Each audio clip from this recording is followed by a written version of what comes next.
지난주에 강의 끝나고 강태희 목사님이 그 우리 책 228쪽 글에서 선포해서 강조점이란 이런 그림이 하나 있습니다. 그 그림 혹시 그 책에 보시면 그림이 있는데 그림에 대한 설명을 조금 그림을 이야기가 어렵다고 설명을 하려고 여기를 해서 오늘 이것부터 설명하면서 사실 오늘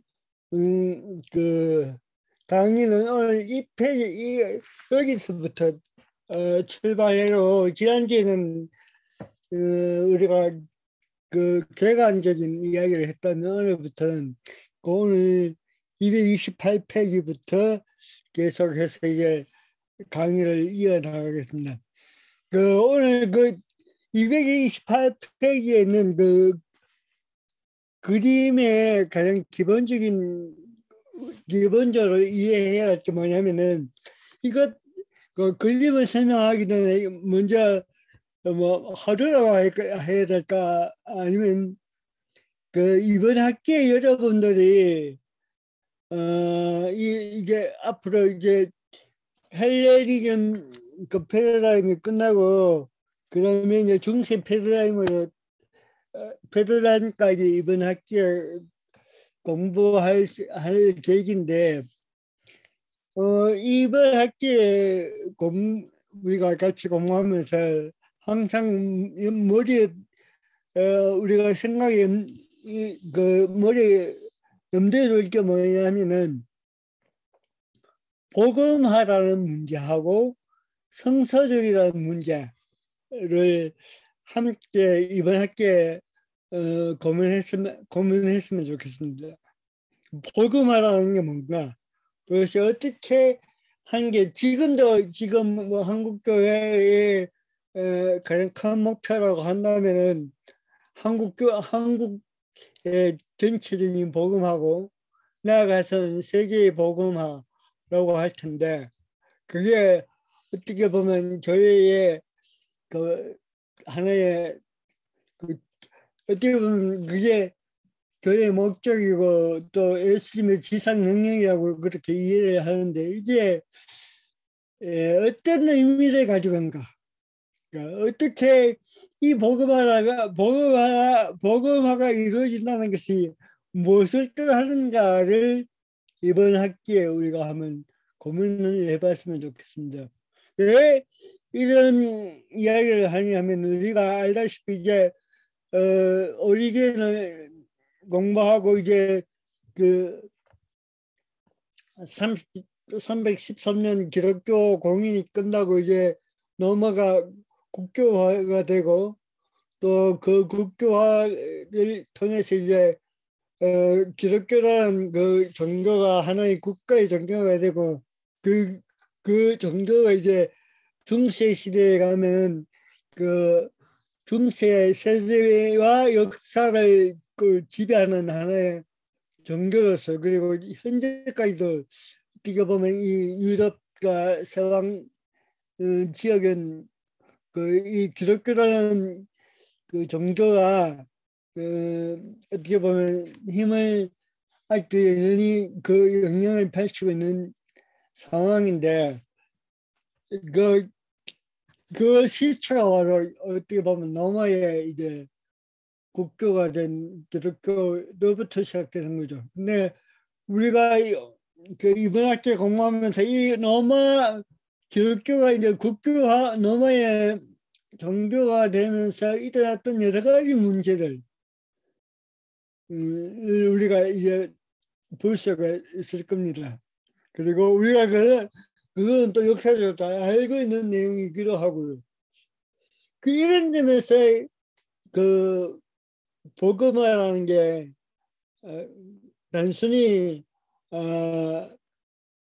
하나의 국가가 그냥 기독교가 되는 게, 기독교라는 종교가 국가 종교로서 인정을 받는 게 복음화인가, 아니면 그 예수 그리스도의 가르침 또는 예수 그리스도의 복음이 그 복음의 영향력, 또 살아있는 말씀이 그 어떻게 보면 그게 하나의 그 힘으로 작용하는 삶, 그게 복음인가? 우리가 한번 이 부분에 대해서 또 생각해 봐야 되고, 또 하나는 성서적이라는 말. 우리 목사님들은 성서적이라는 말은 어떤 의미에서 성서적이라고 합니까? 단순히 어떤 성서의 문자에 따라서 그 이루어지는 모든 것들 성서적이라고 하는지, 아니면 그 문자로 된 그 성서가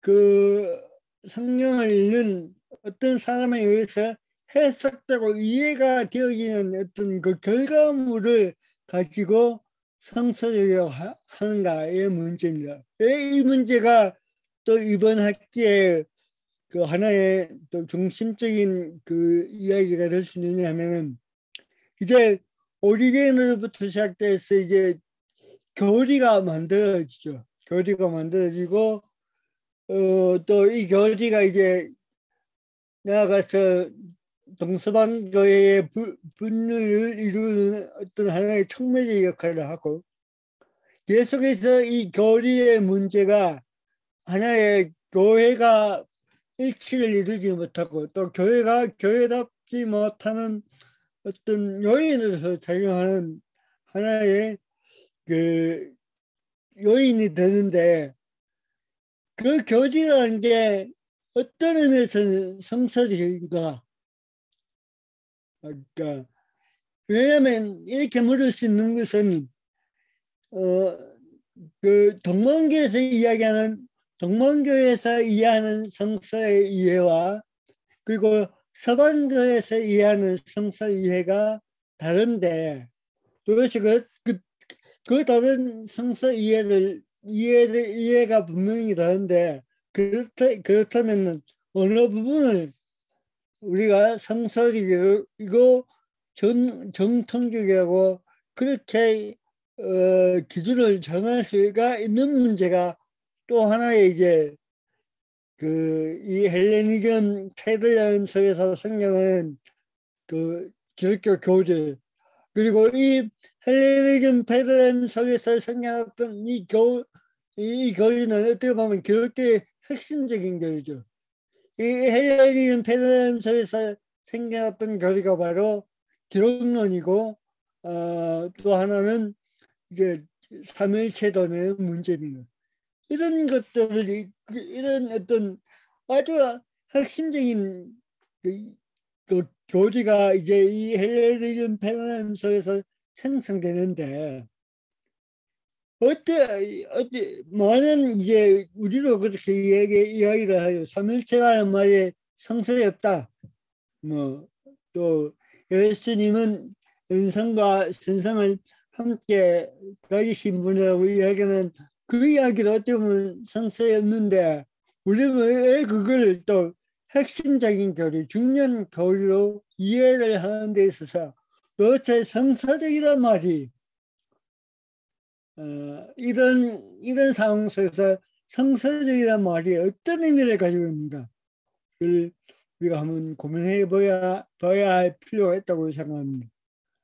단순히 성경에 나타난 대로, 성경의 글자대로 그 교리가 형성되거나 교회가 형성되는 것은 아니란 말이죠. 우리가 이제 그 유대 묵신론적 패러다임에서 그 헬레니즘 패러다임으로 넘어왔던 것도 이 문제입니다. 결국은 뭐냐면은 오늘 228페이지에 나타난 그 그림에서 우리가 먼저 전제를 해야 할 게 뭐냐면, 복음이라는 게 뭔가.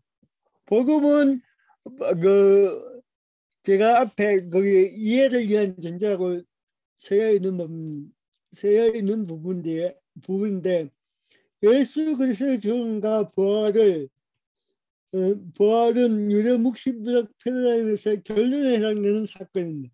그러니까 어디 보면 예수 그리스도의 죽음과 부활, 이게 어떻게 보면 복음의 핵심이죠. 그리고 이 사건이 우리 묵신 문학에서 뭐로 나타나냐면 임박한 정말로 나타나는 거죠. 그러니까 바울과 그리고 마가복음 그리고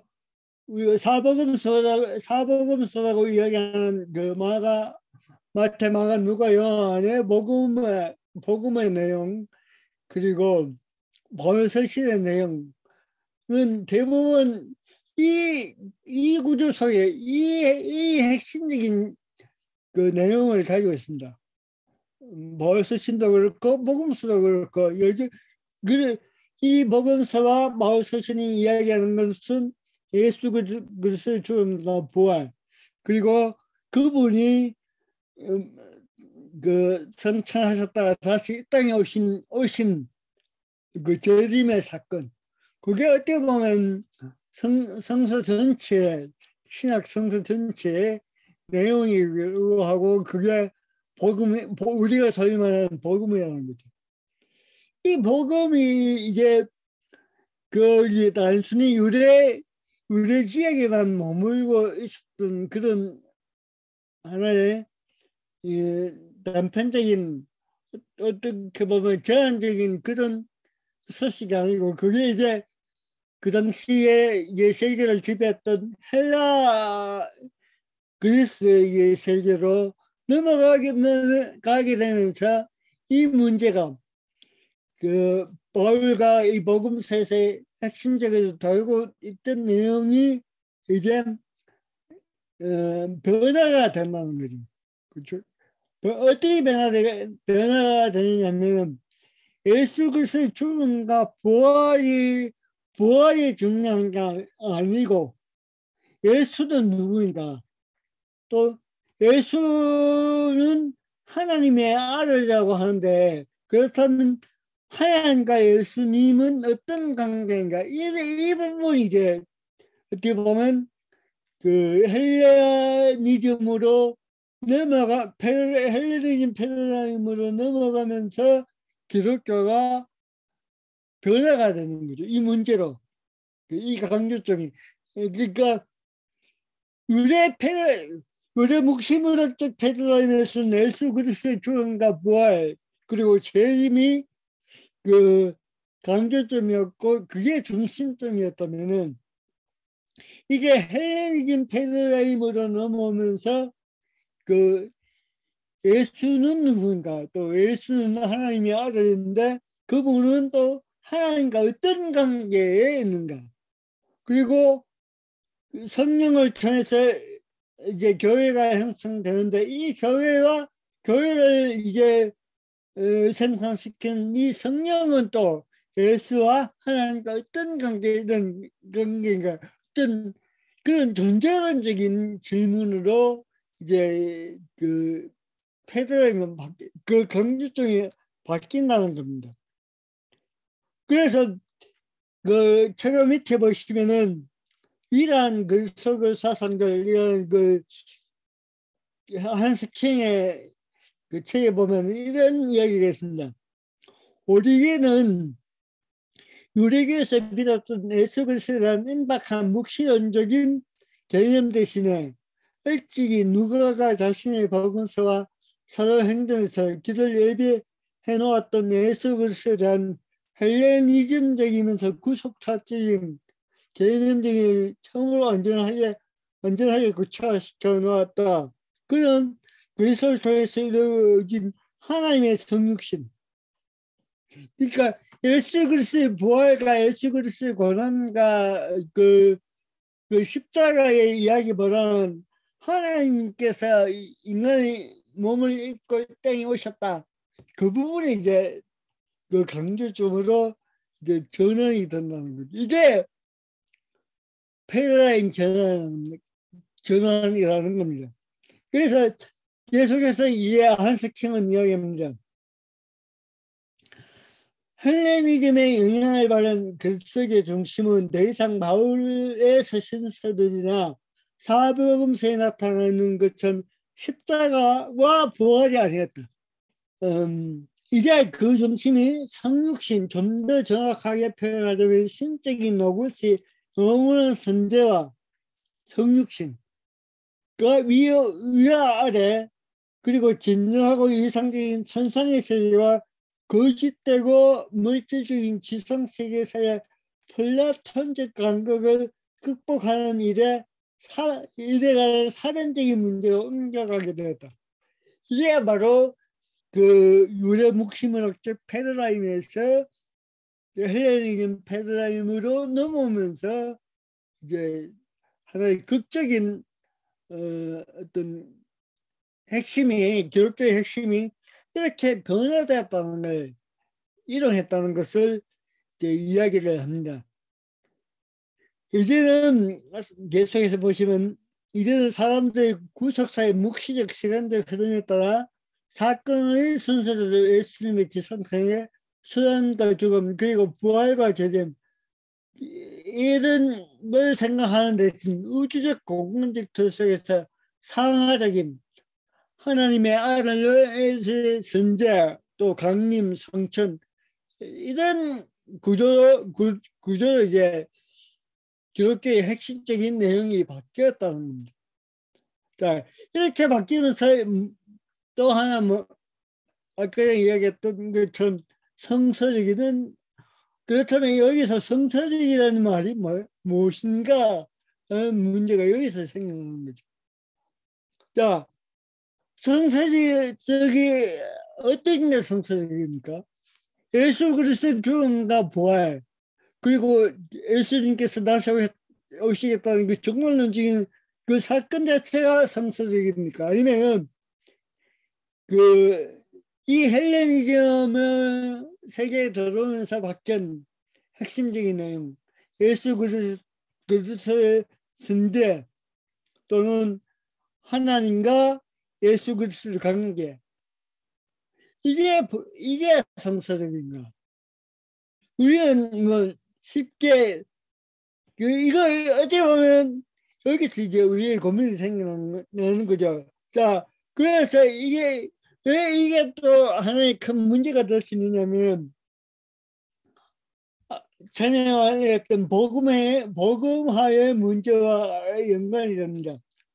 위에서 이야기했던 유대 묵시문학적 패러다임에서의 이 기독교는 하나의 살아있는 하나님의 나라를 위한 어떤 운동으로서, 또 이 기독교가 살아 움직이는 그런 어떤 공동체로서 역할을 했다면, 이제 그 헬레니즘 패러다임에서는 이제 지난번에 이야기했던 것처럼 오리겐이 이제 어떻게 보면 처음으로 이제 이걸 이렇게 형성시키고 또 정리하고 기초를 놓는 이 사람이 오리겐인데, 오리겐은 결국 인간의 변화, 인간의 구원은 뭐냐면 신과 합의를 이루는 것인데, 그 신과의 합의는 뭐냐? 여기가 그렇게 이야기했죠. 플라톤적 간극을 극복하는 일. 이게 바로 어떤 하나의 구원이 되는 거죠. 구원.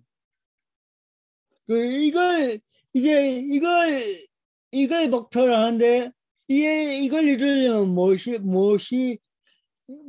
방법은 뭐냐? 그게 바로 교육이라고 이야기합니다. 오디게는 그렇게 이야기합니다. 지난 차례도 이야기했고, 지난 학기도 마지막에 이야기를 했습니다. 교육을 통해서, 신적인 교육을 통해서 그 구원이 일어난다라고 이야기하는 거죠. 이런 점에서 이 오리겐은 영지주의라는 그런 이제 어떤 그런 이해를 그런 이름을 가지게 되는 거죠. 자, 그래서 이렇게 변화된 이 헬레니즘의 패러다임 속에서 이제 그 앞에 이게 뒤에서 보겠지만 그 한스 킹은 결국은 이 교리가 형성되면서 또 이 핵심이 기독교의 핵심이 이렇게 이해가 되면서 이제 궁극적 신학이 어떤 방향성으로 흘렀는가 하면은 소위 말해서 십자가의 신학 또는 이렇게 영광의 신학으로 구분된다면은 결국 로마가 기독교 공인 이후에 기독교의 핵심이 이렇게 전환된 이후에 그 십자가와 예수 그리스도의 고난과 죽음과 부활의 사건은 이제 그 교리 속에서 공동체 속에서 사라지고 대신에 영광의 시작 그 중세를 큰 하나의 또 기초로서 근거로서 형성하는 그런 이제 계기가 되는 사건이 바로 여기서부터 일어난다고 그렇게 보는 겁니다. 계속 이제 여기서 보시면 그리스도의 선제라는 이 부분은 이제 위의 이야기는 뭐냐면 바로 오리겐의 이야기입니다. 오리겐은 이렇게 이야기했습니다. 신학자들이 아들을 아버지와 동일한 존재의 차원으로 끌어올릴 수 그리고 두 분의 관계를 자연적인 범주를 통해 설명할 수록 예수와 하나님의 구별성과 일치성을 개념적으로 연관지어 고찰하는 것이 그만큼 더 어려워졌다. 그래도 어쨌거나 남은 길은 그저 개념들의 신비극에 호소하는 수밖에 없었으니 그 오묘한 노래는 물론 예수가 선포하지도 사도들이 증언하지도 않았던 것이며 신학자들이 성서의 진술을 다른 능력으로 창시킴으로써 만들어낸 것이다. 이렇게 한스킹은 이야기합니다. 보십시오. 예수가 선포하지도 사도들이 증언하지도 않았던 것이며 그렇지만 신학자들 여기서 신학자들은 이제 교부를 얘기하는 겁니다. 오리겐을 이제 필두로 해서 이제 소위 변증가라고 이야기했던 그 서방 신학의 그 교부들에 의해서 이제 그 존재론적인 이해를 가지게 된 그 결과물들이죠. 성서의 진술들이 그렇게 이제 변화가 됐다는 겁니다. 그렇지만 바울 전통은 여전히 뭐냐? 그 육신으로는 뭐냐면 예수 그리스도의 고난과 죽음과 또 부활 사건이 여전히 핵심적인 그 바울 서신의 내용이라 그 이야기를 지금 하고 있습니다.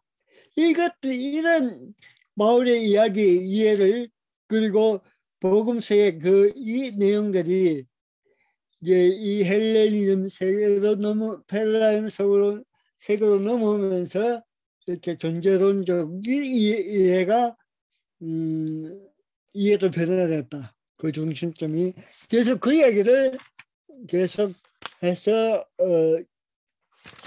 그 한스킹의 기독교 내용이 계속됩니다. 그래서 그러면 나왔던 이야기가 뭐냐면 그래서 나왔던 게 처음에 나왔던 게 이제 기독론 이야기죠. 그래서 선제 이 부분 우리가 다 아는 기독론의 내용입니다. 이 기독론의 내용은 뭐냐면 그 예수 그리스도의 정체성을 묻는 거죠. 예수 그리스도가 처음부터 하나님의 아들이었는가 아니면 예수 그리스도가 그 세대 요한의 그 세대를 벗게 되면서 하나님의 아들로 책방이 된 것이냐. 그 이야기가 이제 처음으로 하나의 그 문제가 되고 그런 문제가 언제부터 생겨나게 된가 하면은 그 교회가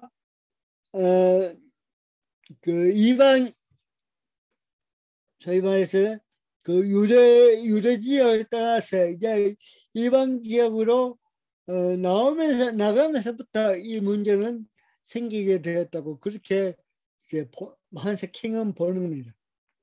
그래서 이때부터 어떻게 보면 그 예수 그리스도에 대한 이해가 이때부터 동방과 서방 사이에 서로 그 첨예하게 또 갈라지는 그 이해가 갈라지게 되었다는 거죠. 그게 뭐냐면은 이 동방에서는 어떻게 보면 그 일신론적인 그런 경향으로 이제 그 흐르게 되었고 서방에서는 또 그 하나님과 아들의 어떤 그 본질의 이야기, 소위 말해서 동물 본질이라고 이야기하는 그런 어떤 사변적인 개념으로 이제 이 교리가 형성되기 시작했고 이런 문제들이 이제 기독교가 이제 국교화되고 그런 교리의 여러 가지 문제들이 어떻게 해결되느냐면 정치적으로 해결됐다는 게 또 하나의 문제입니다. 종교의 문제가 이제 정치의 문제가 되었다는 겁니다. 이게 바로 그 초대 기독교의 그 의료 묵시문학적인 패러다임에서 그 헬레니즘 패러다임으로 넘어가면서 처음으로 이제 맞닥뜨린 기독교적인 해결이 종교적인 해결이 바로 정치에 세속적인 정치에 내맡겨지는 그런 결과를 초래하게 되었던 겁니다. 자, 여기서 이때 나타난 문제가 뭡니까? 아까 어떤 복음화의 문제가 여기서부터 어떻게 보면 하나의 문제가 되는 거죠. 왜냐하면 이제 로마의 국교가 되면서 이 기독교는 그 어떻게 보면 쉽게 말하면 종교의 어떤 기독교가 가지고 있던 그 기독교의 정체성 그걸 잃어버리고 이게 정치라는 그 어떤 그 틀을 이제 갖게 되는 거죠. 그래서 그 313년 기독교 공의가 아니 그 기독교가 공인되고 우리가 다 알다시피 처음으로 생기는 그 니케아 종교회 니케아 공의회부터 그게 이제 첫 이제 공의인데 그때부터 소위 말해서 지난주 시간에 이야기했던 것처럼 공의 그 개신교와 그리고 구교 그리고 동방종교가 그 인정하는 5개의 법헌 공의회 그러니까 이게 니케아 공의회로부터 시작하는데 이 공의회는 그 누구에 의해서 결정되느냐 하면 모든 결정들이 기독교의 어떤 교리를 처음부터 이해하고 그 기독교 교리를 이야기했던 교부를 또는 그 당시 종교 지도자들에 의해서 결정하는 게 아니고 그 황제에 의해서 이제 이 그 교리가 결정되고 또 그게 이제 황제에 의해서 퍼뜨려지는 거죠. 그런 점에서 이제 우리가 또 복음화라는 문제가 어떤 의미를 가지게 되는가를 우리가 한번 생각해 볼 필요가 있다. 또 하나는 이제 그렇다면 황제는 왜 굳이 이 종교를 자기의 그 문제로 자기 결정의 문제로 끌어들였는가 하면 순전히 정치적인 목적이었습니다. 어떤 순수한 종교적인 목적에 의해서 이 황제가 콘스탄티누스가 이 종교 문제를 자기의 문제를 끌어들였는 게 아니고 분열되어 있던 그 노마의 그 어떤 사회, 그 노마라는 국가를 그 통일시키고 하나의 어떤 국가를 만들기 위해서 이 콘스탄티누스는 그 기독교를 끌어들였고 또 기독교의 가장 중요한 핵심적인 그 교리를 또 황제의 선에 의해서 또 결정하게 만드는 그런 일이 이제 일어나게 되는 거죠. 그 황제의 의중에는 기독교를 하나의 그 기독교의 그 여러 가지 교리의 문제를 통일시켰던 이유는 교회의 분열을 막기 위해서가 아니고 노마라는 그 국가의 분열 또는 그 노마 사회라는 그 세속적인 사회의 분열을 막고 하나의 통일을 이루기 위해서 이런 결정들이 이루어졌다는 겁니다.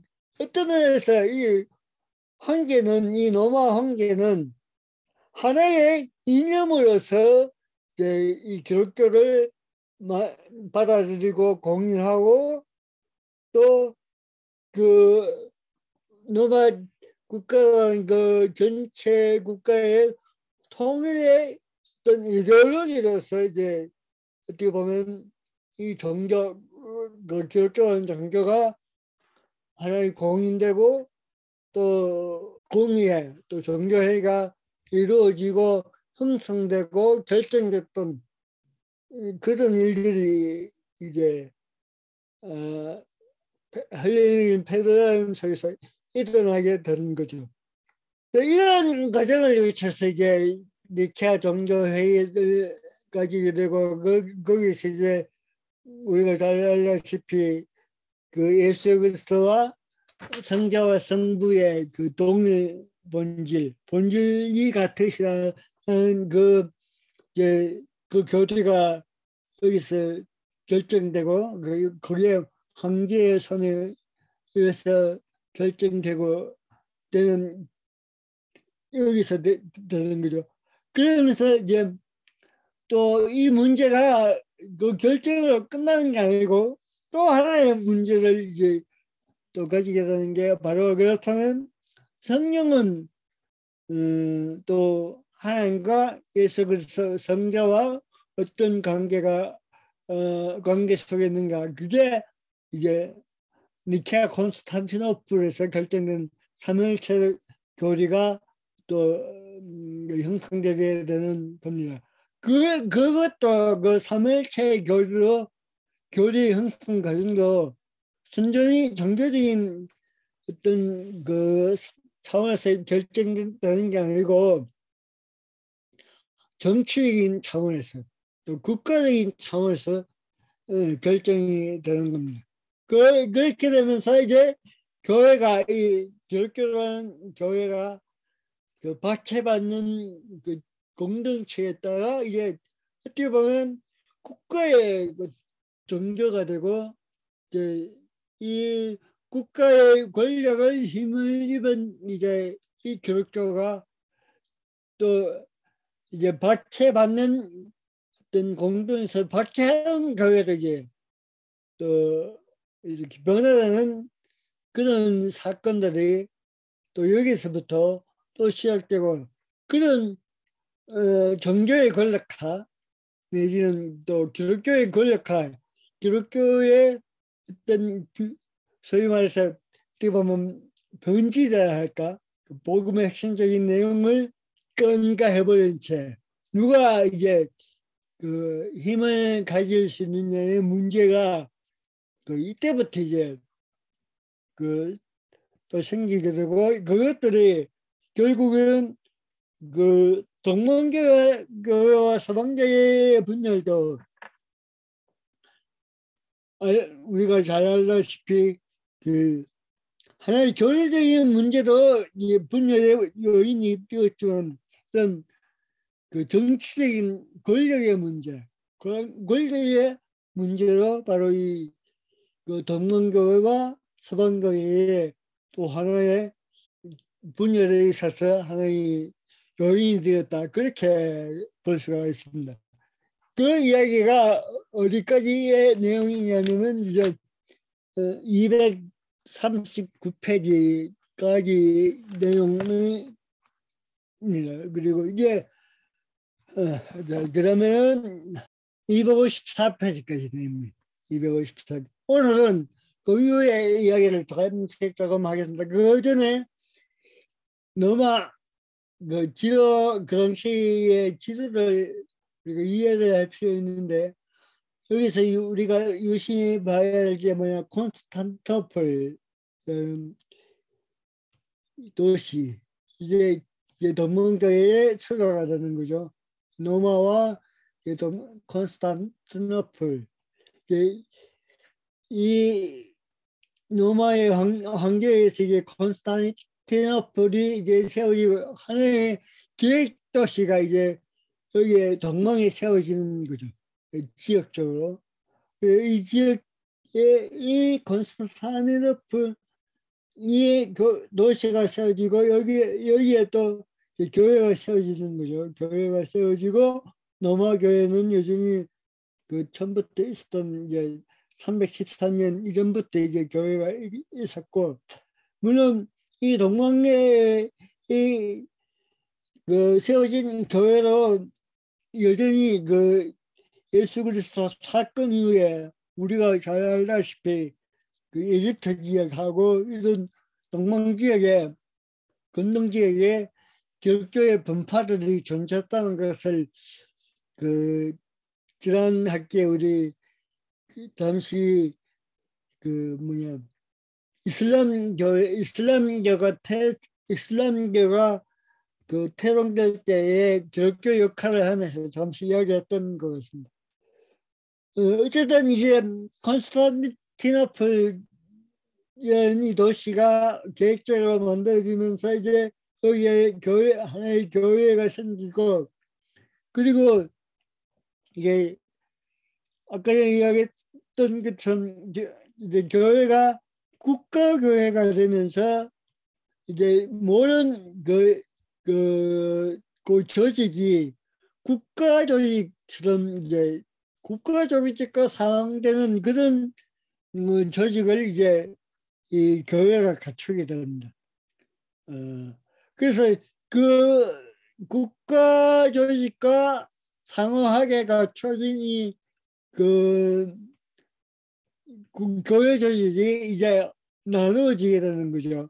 로마 교회의 조직과 콘스탄티노플 교회의 조직이 나누어지고 이게 나누어지면서 그냥 그 전번에 한번 이야기했던 얘기가 이거 생각나시는지 모르겠지만 로마 교회가 중요성을 가지게 된 이유가 뭐냐면 그 당시에 그 기독교가 공인되기 이전에도 이 로마 교회가 이 이방 교회의 어떤 중심적인 역할을 했는데 왜 이 로마 교회가 중심적인 역할을 하게 됐느냐 하면 로마 교회가 가장 큰 교회였고 또 하나는 이 로마 교회의 어떤 그 백그라운드 바울과 베드로의 순교가 했던 그곳이라는 그런 어떤 가치, 좀 인정을 그런 걸 받고 그래서 이 로마교는 처음부터 어떤 그 중요성을 가지게 되느냐 하면 이런 배경에 의해서 그 당시에 교회에서 일어나고 있던 여러 가지 교리적인 문제와 여러 가지 문제들을 어떻게 중재하는 역할을 했던 것이 바로 뭐냐면 로마 교회였습니다.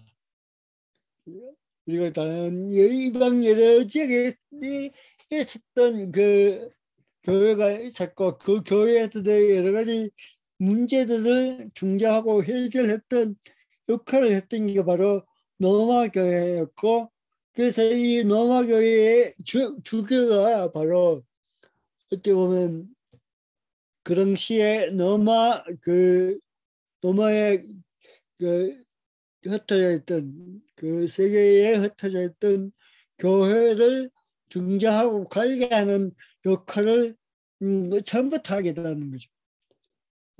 그러면서 이제 313년 그 기독교가 국교가 되고 이제 노마 교회가 또 하나의 어떤 핵심적인 교회로 세워지게 되는 겁니다. 이게 또 한 축이고 그러면서 이제 새롭게 태어난 이 콘스탄티노플에 또 교회가 세워지고 이 콘스탄티노플이 또 동남아의 하나의 그 핵심적인 그 어떤 역할을 하면서 여기에 세워진 또 콘스탄티노플 지역에 있는 교회가 하나의 또 이 동방 지역에 그러니까 동방군동 지역에 있는 교회의 하나의 축으로서 또 그 역할을 하게 되면서 동방교회와 서방교회가 지역적으로 이렇게 구분이 되어지게 되고 또 이 두 교회의 어떤 주도권적인 그 싸움들이 그 분열들의 조짐들이 이때부터 그 콘스탄티노플이라는 이 도시가 세워지면서부터 이제 그 어떻게 보면 그게 평원화되기 시작했다. 그렇게 볼 수가 있습니다. 그래서 우리가 그 동서교회의 분열을 그 이해를 하려면 이런 지역적인 또 공간적인 어떤 노마와 콘스탄티노플의 그 어떤 지역 차이를 먼저 고려해야 된다. 그 이야기를 먼저 말씀드리겠습니다. 그리고 이 콘스탄티노플은 콘스탄티누스가 330년에 세워지고 그리고 이 테오도시우스 황제가 이게 중요한 그 또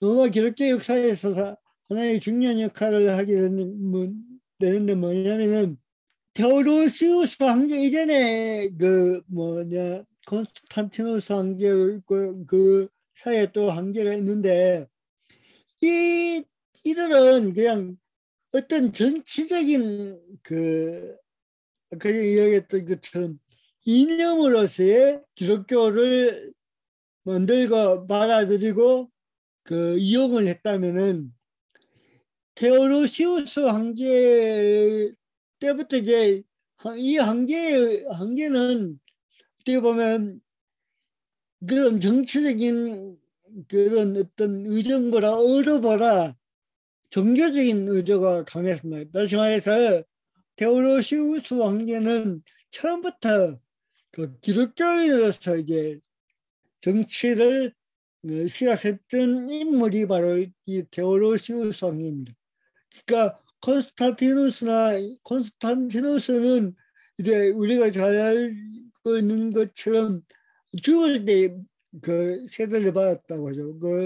그리고 죽을 때 세대를 받았는데 문제는 뭐냐면 그 세대를 베푼 사람 누구한테 세대를 받았느냐면은 그 니케아 종교 회의를 통해서 이란으로 재판을 받았던 아리우스 선교사에 의해서 이 콘스탄티누스가 이제 죽기 직전에 그 세례를 받았습니다. 그러니까 자기가 이단으로 이렇게 이단으로 이렇게 만들었고 또 그 이단의 그 선교사에 의해서 선교사를 통해 또 이게 세례를 받는 이런 어떤 여러 가지 그 사건들을 보면 이 콘스탄티누스는 그 처음부터 기독교에 대한 관심 또는 어떤 종교적인 관심보다 어떻게 하면 기독교를 자기의 어떤 국가를 노마라는 국가를 운영하는 데 있어서 하나의 어떤 이데올로기적 도구로서 이용할 수 있을까? 거기에 이제 더 큰 관심이 있었다라고 그렇게 우리가 볼 수가 있습니다. 그렇지만 이 디오도시우스 황제는 이제 이 콘스탄티노플에 이제 동남아에 이제 머물면서 어떤 기독교인으로서 이제 역할을 수행하게 되는 거죠. 수행하게 되면서 이제 그 전까지 있었던 여러 가지 정거회의나 거기에서 결정된 사항들을 철저하게 지키려고 애썼던 이제 사람인데 아리우스라는 이런 완전히 또 제거를 하는 그런 또 역할을 했던 이 황제가 바로 이 콘스탄티누스 황제입니다. 이 콘스탄티누스 황제에 의해서 이제 바로 우리가 잘 알다시피 니케아 콘스탄티노플 신조가 이제 만들어지고 또 하나의 보편적인 어떤 교리로서 이제 핵심적인 교리로서 지금도 여전히 이 콘스탄티노플 신조는 동방 정교회 그리고 구교 그리고 성공회 그리고 그 침례교를 제한 개신교에서 예배 때 사용하는 어떤 신조로서 여전히 작용하는 그런 그 교리가 바로 니케아 콘스탄티노플 신조라고 하는 이 내용들입니다. 여기에서 중요한 건 뭐냐면 여기서부터 삼일체론이 형성되고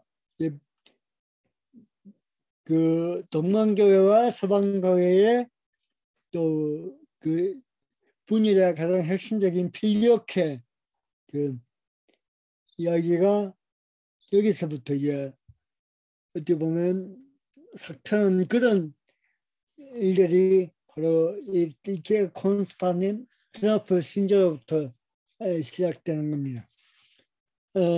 이게 이 콘스탄티노플 그 신조를 기점으로 해서 어떤 일들이 이제 이 콘스탄티노플을 통해서 그 도시를 통해서 이루어지는가 하면 이교도의 모든 종교 활동이 금지됩니다. 그러니까 이전까지는 기독교와 그 노무안의 이교들이 함께 있었다면 이제 그 니케아 콘스탄티노플 그 공의회가 끝나고 그러니까 381년 이후에는 이제 노무안에 이제 모든 종교가 기독교의 모든 종교가 그 금지되고 철폐가 되는 겁니다. 그래서 그를 가지고 어떤 신전들 여러 가지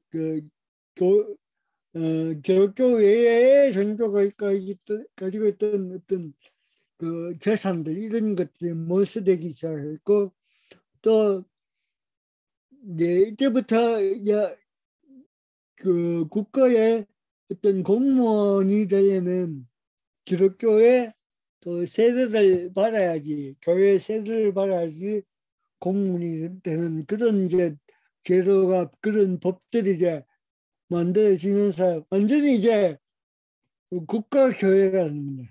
테오도시우스 황제에 의해서 국가교회가 되고 여기 그 저게 적혀 있는 것처럼 공공생활의 기독교화 한마디로 사회 전체 또 국가의 정책 그리고 국가의 모든 움직이는 모든 일들이 기독교라는 어떤 그 교리에 의해서 또 기독교라는 그 형태 그런 내용에 의해서 이제 모든 국가의 그 체제가 움직이기 시작할 때가 바로 이때입니다. 그래서 곧 그때 그렇기 때문에 교회와 교리를 반대하는 것은 곧 국가에 반대하는 것이고 교회와 교리에 충성하는 것은 이제 국가에 충성하는 것이 되는 그런 이제 상황이 되는 거고 또 이때 또 이제 나타나기 시작하는데 바로 반유대주의 그 예수를 죽인 민족, 예수 그리스도를 죽인 민족이라는 그런 어떤 명칭이 또 유대인들에게 부여가 되기 시작합니다. 그래서 이때부터 이제 유대교와 유대인의 박해가 이때부터 이제 시작되고 또 이 박해가 언제까지 계속되냐면 중세 시대 또 중세 시대를 거쳐 히틀러까지 이제 이런 그 박해의 가정 박해 역사가 시작되는 것을 여기서부터 우리가 볼 수 있습니다. 자, 이렇게 종교 교회가 이게 성장이라고 할까요?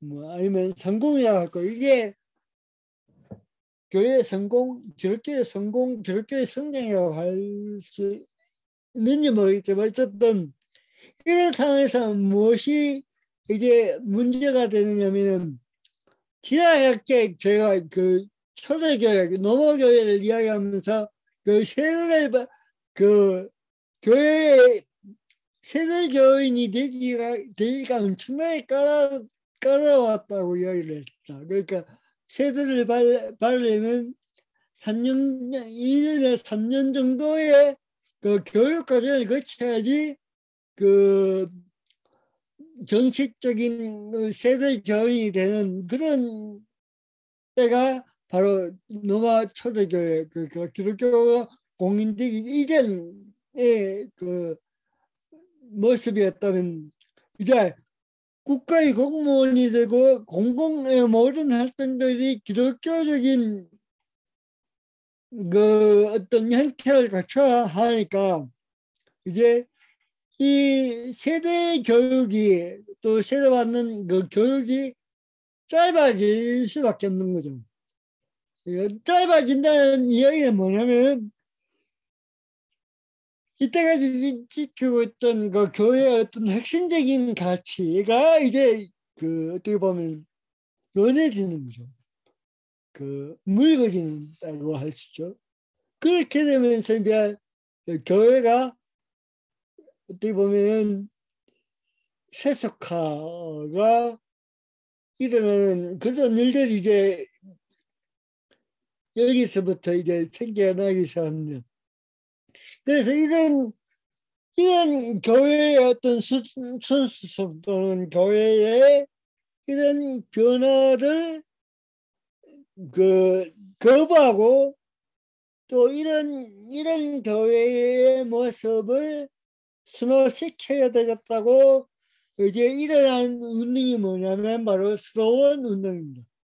이제 그이 스로원 운동을 그두 가지로 이야기하겠는데 그 이야기는 우리가 다음 주에 그 이야기를 이어나가도록 하겠습니다. 오늘은 여기까지만 이야기를 하겠습니다. 이 이야기가 책으로는 어디 있느냐면은 262페이지 까지의 그 내용입니다. 하여튼 그까지 읽어보시고 또 참조했으면 좋겠습니다. 자, 오늘 수업은 여기까지 하겠습니다. 혹시 그 이야기하실 것 있으면 또 이야기를 해주십시오. 중점적인 논의사항에서 이제 그 핵심적인 관심 이 분야가 이게 중점이 바뀌어지는 과정이 교회사 안에서 이렇게 보여지는데 그게 복음이 무엇인가 했을 때 항상 복음은 캐리그마로 예수님의 부활과 죽으심과 부활하심이 중심이라고 봤는데 어쨌든 이 우리 문화하고 헬라 문화가 같이 복음이 확장되어 가는 과정 속에서 끊임없이 그 상황에 따라서 이제 중심이 이동될 수 있다. 놓고 했을 때 예. 이제 어떤 가장 근본적인 복음의 핵심은 게리그마지만 예. 그 바탕 위에서 복음이 성장해야 된다고 표현해야 될지 아니면 이게 변질되어야 된다고 표현해야 될지. 그게 지금 우리가 풀어야 할 과정이에요. 저도 어떻게 처음에 이야기했던 복음화의 문제, 그 성서지가 우리가 소위 말해서 성서적이라는 그 문제가 바로 이 문제와 맞물려 있기 때문에 어떻게 대답해야 될까요? 어떻게 우리가 이 이야기를 이해해야 될까요? 이거는 또 우리의 문제이긴 합니다. 지금 우리 교회가 지금 한국 교회가 이해하고 있는 이 성서의 이해가 또 교리적인 문제가 어떻게 보면 소위 말해서 그 성서에 말하는 진짜 그 성서 자체에서 말하는 복음과 얼마나 이제 그 기준에 볼 때 또 이렇게 정당하다고 이야기할 수 있습니다. 쉽게 말하자면 오늘 한국교회의 이런 모든 문제를 또 한국교회의 모습이 성서적인가 이렇게 물어볼 수가 있다는 거죠. 그렇다면 우리가 만약에 우리 교회에 지금 우리 한국교회의 모든 어떤 교리와 사고와 생각들 그리고 교회의 모든 그 활동들이 성서적이라고 했을 때 그거는 우리 한국교회의 어떤 또 하나의 그 성서에 대한 해석으로 볼 수 있지 않을까. 그런 점에서 우리는 그러니까 우리 교회의 한국교회의 모습을 성서적이라고 할 수 있지. 이걸 복음의 핵심 소위 말해서 그러니까 복음화라는 것도 성서적이라는 말은 그 시간과 공간에 의해서 해석되어지는 것이라고 볼 수 있습니다. 그렇다면 그 해석되어질 때 진행되어지다고 할 때 그 기준은 뭔가? 라고 했을 때 복음서와 또 그 바울서에서 이야기하고 있는 그 예수 그리스도의 죽음과 부활 또 그 재림 그게 핵심적이고 그게 기준이 되어야 하지 않을까.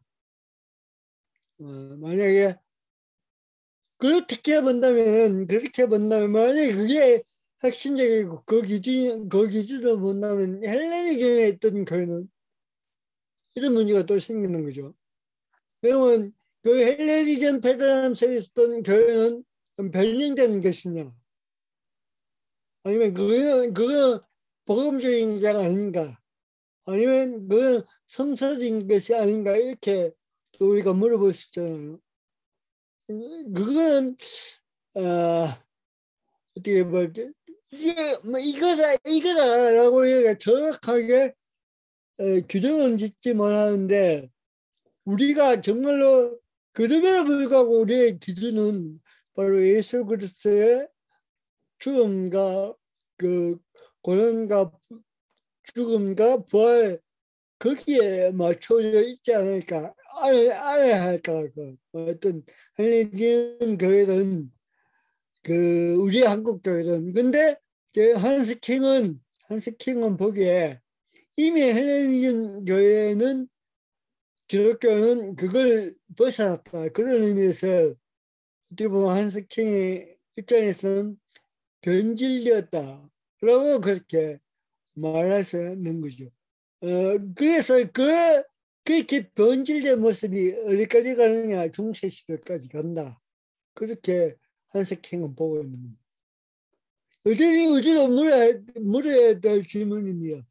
지금 우리 한국교회 아니면 우리 교회가 복음적인가 아니면 성서적인가 라고 했을 때 그 기준은 우리가 어디에 두고 있는가. 부활의 예수 그리스도의 그 십자가와 부활의 그 기준을 두고 있는가 아니면 다른 곳에 그 기준이 있는가. 저는 제가 보기엔 공동체가 속해 있는 공동체 구성원들의 어떤 합의에 의해서 이루어지는 게 아닐까 그런 생각도 들기도 합니다. 왜냐하면 이거는 순전히 해석의 문제거든요. 패러다임 문제고.